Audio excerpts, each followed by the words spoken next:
In this tutorial, I will show you how to add levels of assistance for someone in Goal Guide.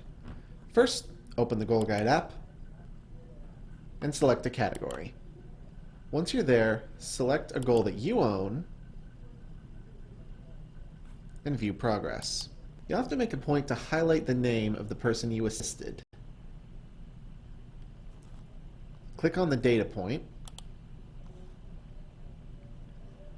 Now, each step has what's called an assistance level triangle on it. So click on that. Now select the type of assistance that was given. In this case, Pam had to remind John to use soap when washing his hands. So the type of assistance was verbal. Now on notes, we'll have to type reminder to use soap. Excellent. Now you'll have to click on Done, and you can go down the list repeating those last few steps as needed until you're finished.